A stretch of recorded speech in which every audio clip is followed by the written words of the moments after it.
Safety friends, I was listening to the SafetyFM podcast from Dr. J. Allen, and it was one of the mini episodes, and the title was, Does It Bring Value? Or I have to look. Yes, it was called Does It Bring Value? And his commentary was about the rise in posting videos or pictures that show the after effects of a really horrible, sometimes fatal accident or incident or injury scenario. And he was questioning the value of posting those sorts of things. And personally, I agree with Jay about that it doesn't bring much value when we're just seeing the aftermath without having context and more full information about what actually happened. And so often when I see these posts, mostly on LinkedIn or sometimes on Facebook groups too, or people tag me in them, friends that know that I'm in safety, they think I'd be into this sort of thing, and I'm not, because there's no context. And often, almost every single time, my question is, what happened? Not so much what did I just watch, but what happened after? Did the person live? Are they back at work? Did they have horrible disabling injuries? I want to know more. And usually the people that are posting that sort of information, they don't have those details. And I don't know where they're getting these videos from, which is another question. So I usually just look at it as I scroll on by. There's no source often. There's no backstory on what happened. There's no information about what actually occurred so that we could actually take safety lessons from it.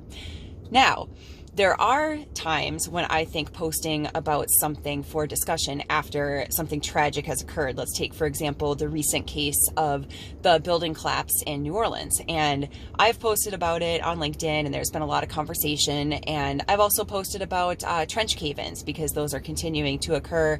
And I just throw my hands up in the air about that too. But I think it's important to share stories like that, where there's some facts known, or there's actual context where we're understanding, we know when it happened, we know where it happened, we have some basic details, and that we know that there's going to be an investigation coming forward.